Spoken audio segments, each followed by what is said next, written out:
Jason Bermas has the power of information. Today's News Talk. TNT. Would you declassify the 9/11 files? Yeah. Would you declassify JFK files? Yeah.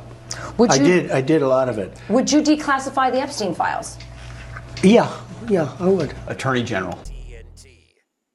Well then. So most of you may not get the reference that I'm starting with today, but yesterday I saw just a short clip of Donnie T from an alleged 90-minute interview on the morning show Fox and Friends. And I thought it was extremely important. Now, I didn't weigh in one way or the other. I literally, and this, hey guys, my audience, my Bermas Brigade out there, I want to give you my intel on this one and how I feel about it. It was Now, I thought the dots would allow most of the audience to know that I remain skeptical of what I posted via Donnie T. But boy, did I get the hate everywhere. Probably one of my biggest posts. And I literally saw my analytics. Guys, if you saw my analytics, they're such trash. They make no sense. Like, despite my audience growing, everything is down by hundreds of percents every single week and month on the free speech platform, okay? So anyway, Donnie T gets asked in succession, really quick. It's like a 13-second clip. I honestly couldn't believe, first of all, the question was even asked, especially on Fox. So we'll start with the JFK documents. Are we going to get those? He says we're going to get them, and then he also reiterates, I already gave a lot of them up. Then, out of nowhere, the 9/11 documents. Oh, are we as a society now accepting things like JFK and 9/11 and then Epstein are one and the same? Well, let me say this. Without blinking an eye, Donnie T says yes. I'm like, whoa, I really think we're going to get back to the significance of it, whether or not I think he's going to do it or has the ability to do it, whole nother scenario. But I would be remiss if I did not point out in that same clip, and now, like, if you're listening to this one, because I'm going to be reposting this one for everybody, go back and look how I posted it. Well then, that's all. When he gets brought to Epstein, it's the one time that he hesitates a little bit.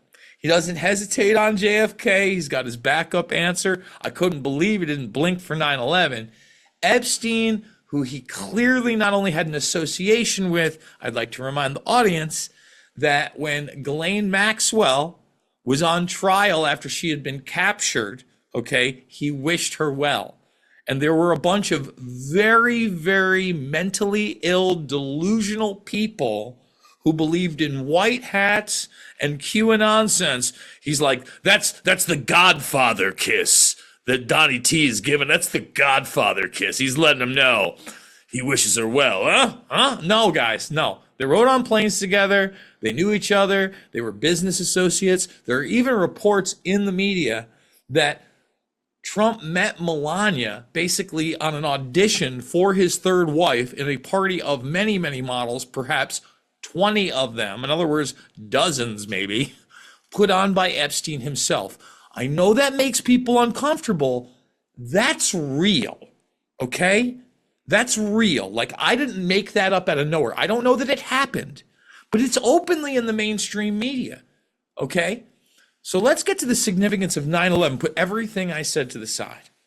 Of course, I don't know if he's going to do it or if he's sincere, but the fact we are now at the point, everybody, look at me, that the ex-president of the United States, without blinking an eye, says he's going to declassify all the 9/11 documents in the same breath of what we know happened with JFK, just on a surface level, is incredible for the culture.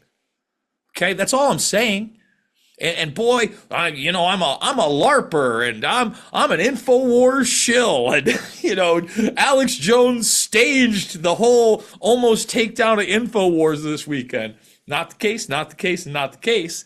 But you're going to find out about that. We've actually got Harrison Smith at the end of the show. And we are now joined by part of the InfoWars team, the tip of the spear, if you will. He does mornings over there. It is Harrison Smith. And Harrison, I got to tell you, even yesterday, I was getting DMs from people. Some people I'd never even talked to, like we're talking right now, actually wanted to have a private conversation with me. They wanted to know if this was for real. Just so everybody knows, I have really no backdoor access to InfoWars. When they give me the call to do the 4th hour, it is literally, hey, Jason, can you do it? I sure can. Okay, see you then. And it's that much. There's the occasional text maybe with Do or a DM with you or maybe now Chase Geyser, but pretty low-level stuff, usually flat earth stuff, real fun stuff on the back end. So for those that don't know what's going on, let's give this like the quick synopsis. Obviously there's been a bankruptcy after the Sandy Hook financial rulings that were to the tune of $1.5 billion, imagination land. Unfortunately, people in the general public, people I know included, think Alex Jones is going to jail or that he's done something incredibly evil. They have no idea the synopsis of this case, or that Jones actually did try to settle for about $50 million, which I think is still an over-the-top settlement, but more in the realm if you were actually to go to trial and be convicted of defamation. I still think probably 10 times what anybody in his financial situation would be if it wasn't Alex Jones. But they don't want to do it. This weekend, it looked like they were going to lock the doors. And you guys did a powerhouse weekend of broadcasts, all sorts of people tuning in. Tell us what it's like on the ground right now over at InfoWars. It's definitely, throughout all of this, it's been such a roller coaster. It's almost, I don't want to call it a blessing in disguise, but it's like we've been through this so much that it's kind of like, personally, I'm not going to let myself feel like it's over until it's really over. It's just like, oh, we're getting shut down? All right. As long as my key card still works, I'm not shut out yet. But it feels different this time because the crew has taken all of our, like myself and the crew have taken all of our personal stuff away. So, our studio is covered in memorabilia and art and just all sorts of cool stuff. And all of that is gone. So it feels different now. It feels like when you go into your house, when you're moving and everything's moved and you're like, oh, it's all coming down. Everything feels a little bit more real when the personal stuff isn't around. And, I remember that vibe over there, and it only expanded. I have the pleasure of knowing where you're located and, basically how it looks like a brick office building from the outside, very unassuming. And then you go into this place and it's literally something that's not only changed the world, but evolved to do so greatly. And I can only imagine all the stuff that was there. You're telling me the walls are bare. Jones hit the airwaves today. There was a court hearing. I saw the mainstream media articles about the court hearing saying that basically the families want InfoWars dissolved. Jones seems to be, after talking to the lawyers, thinking that there's going to be a positive and that InfoWars is actually going to go back into his hands within the next couple of weeks. What can we expect in the next couple of weeks, and when does that decision happen? So that decision will happen on June 13th. And it's funny, you talk about not having an inside track or a backdoor to InfoWars. I work there every day, and I hardly know more than the public. I mean, that's the thing. I get the information directly from Alex, and he says the same stuff to me he says on air 5 minutes later. So, there's not even really inside. I mean, and this is the thing about InfoWars is it's all just out in the open. It's in your face. He just talks about what's going on. And it's the same stuff he says to us behind the scenes. So I wish I had a lot of inside information on that as well. And I do get a little uncomfortable talking about just the plaintiffs and the lawsuit because it is still in action, and so I want to make it clear I'm just talking personally here and not as a representative or anything officially from InfoWars.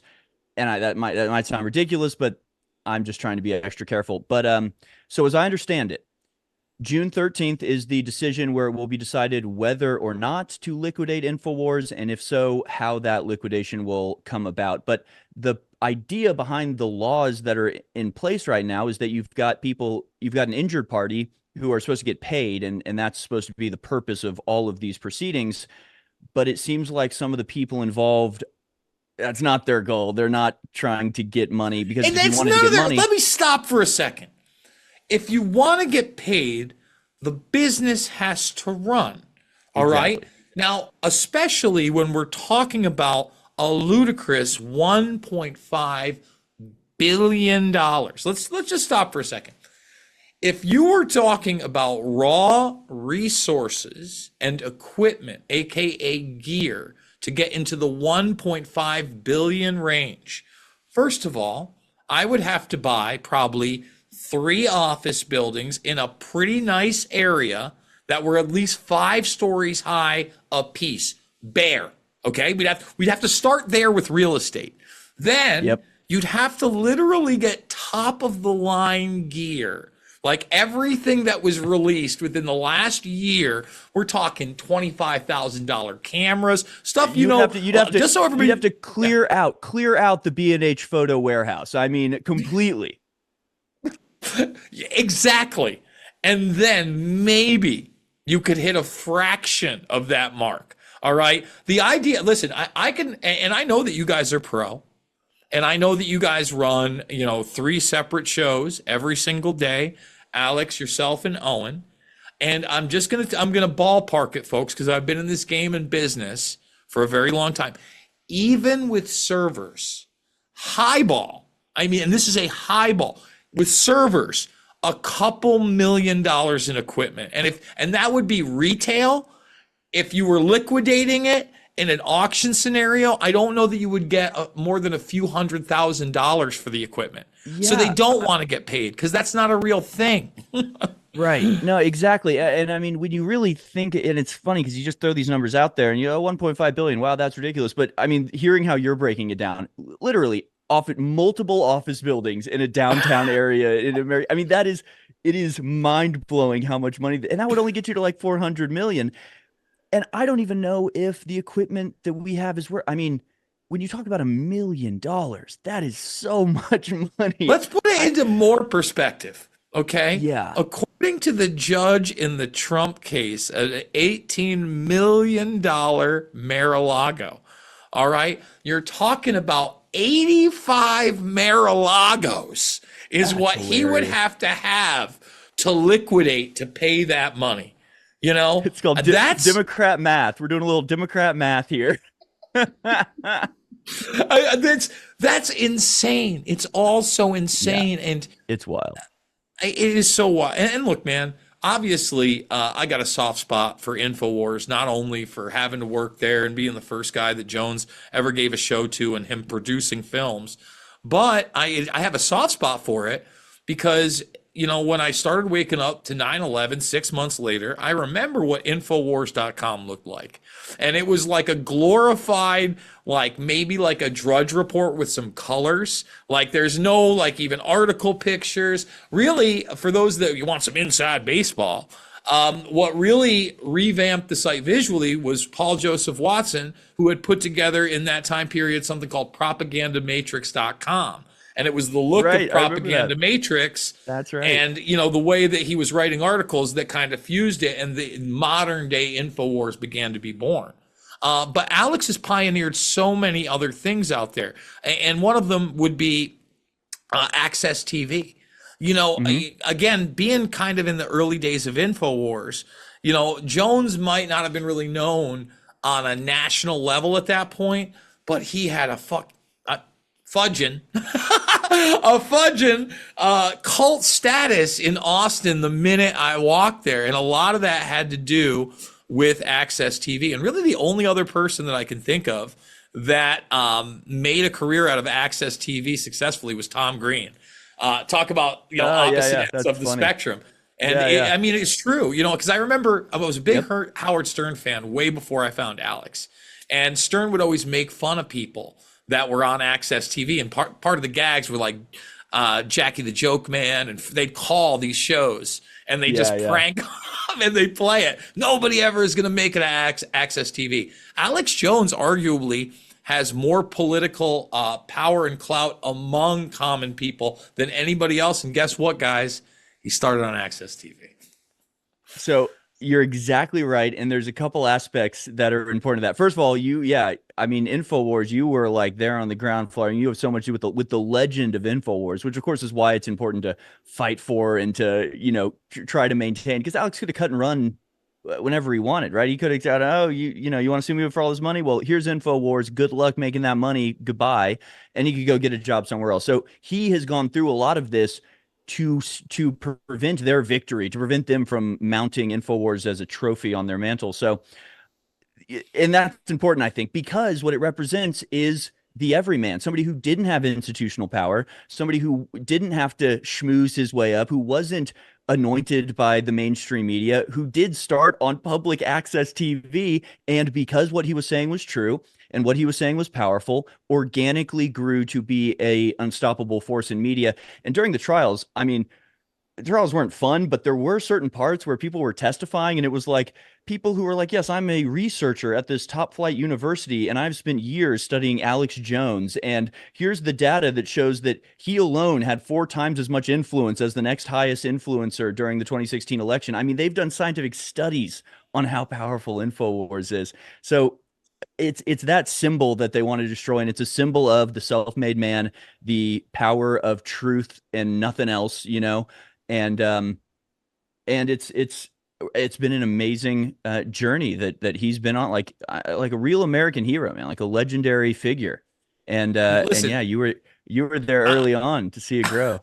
I'll just say this, obviously nobody's perfect, but he's also a college dropout, just like me. And it just spits in the face of this idea that, ooh, I went to Yale or Harvard, or I'm Right. from this bloodline and my parents drive this car. So what, man? I don't care. And that's one of the other things to this day I appreciate about Jones. Look, I've had a great steak with Jones. I know he likes that sort of thing. I know he likes to kick back a little liquor, but I really appreciate the fact that he has never been a guy to like kiss Arnis to like go to Mar-a-Lago, right? Like I listened to that rant like a week or two ago because I don't care about that stuff. I'm on the Reawaken America tour. I make absolutely no money from it. It costs me out of pocket to travel around the country, but I do it so I can go talk to other people about issues beyond left and right, transhumanism in general, and take on some of the norms. I'm no fan of the Muskernuts, right? I want to dig in there.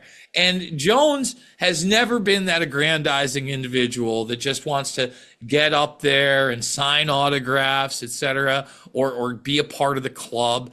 I don't want to put on the suit, dude. I don't want to do the monkey dance. I don't want to have to play team baseball. And I think people feel that. Because, listen, Jones will turn on you in a second. I'll never forget Sneaky Snake Joe Rogan. And I'm glad that they hashed it out. But at the same time, like when I got there, that was kind of one of the other behind the scenes things. Jones wasn't in love with some of the things that was going on Fear Factor, human degradation and torture.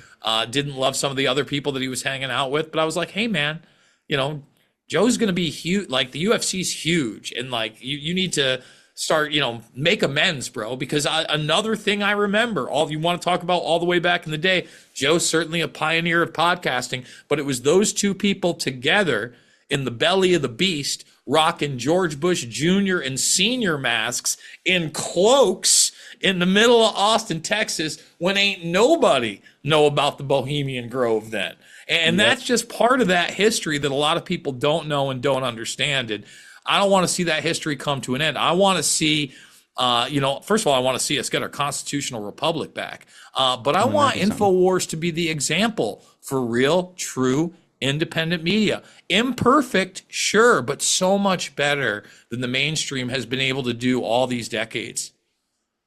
Yeah, and of course, that's the great irony and tragedy of it all, is that while we are going down because of, in my opinion, malfeasance and misapplication of law and abuse through the legal system in a variety of different ways, at the same time that that's happening, we're actually growing. We've actually never stopped growing, even through all of the lawsuits and decisions and everything. We haven't fired a bunch of people. We haven't had mass layoffs. Meanwhile, every leftist outlet is going down in flames. Media Matters is firing 15% of their staff. Jezebel shut down. Vice Media shut down. Unless they get some huge cash injection from BlackRock, all these places are going down. So they have nothing but institutional support, and they fail. We have nothing but institutional ire and hatred and attacks, and yet we thrive. Again, it's a symbol. It's a symbol of how you beat these people, how you can defeat them, how they're not popular, how they don't get anything right. I mean, they cannot have Alex Jones out there, especially for the predicting stuff or for getting things right years in advance. I mean, look at what is happening with Fauci right now and the COVID stuff. They're admitting all of these things, but they're saying, but at the time we thought this was the right thing to do. At the time, we all understood that this was right. Well, you can go back to that time and you can see me on InfoWars saying exactly the opposite of what the experts are saying. So it sort of blows their whole, argument that, well, everybody thought this at the time. Well, not if you got a guy in Austin, Texas shouting the truth at the top of his lungs. Sort of blows up your whole "this is what everybody thinks" narrative. So there's lots of reasons to get him off. And one other thing I want to say about, public access and, him starting from the ground up is that's another extremely tragic aspect of all of this. Is I remember as late as 2015, probably, the InfoWars magazine they'd go and put them in coffee shops around Austin and they'd be gone the next day. Because even as late as 2014, 2015, Alex Jones was like a hometown hero. Everybody loved Alex Jones. He was like the champion of the libertarians and the weirdos and the in the Fed guys and the legalize it people. And now you go around Austin and he's a fascist, he's a bigot, he's all these things. And so that again has been sort of a tragedy where it's like, man, here's this homegrown hometown hero who, because the media started telling lies about him in 2016 because he was politically effective, now all of his fellow Austin citizens, his hometown people, turn on him like that. It is tragic, man. Honestly, it's like very upsetting that people couldn't just have their homeboys back through all of this. Well, I'll just say this, man. The truth is the truth, no matter how uncomfortable. And Alex Jones taught me a lot of that truth. And I got into this whole thing after watching Road to Tyranny and saying, I'm going to prove that redneck wrong. And look, unfortunately, it was way worse and maybe articulated in a way I wasn't used to in an accent I didn't like. But the bottom line is, Alex Jones was right, everybody. You can check out Harrison Smith weekdays in the AM over at InfoWars.com. Always a pleasure, brother. We'll catch up soon. Folks, thank you so much for joining me right here on TNT Radio, where the truth lives. It's not about left or right. It is always about right and wrong. I absolutely love you guys, and I'll see you tomorrow night on the flip side.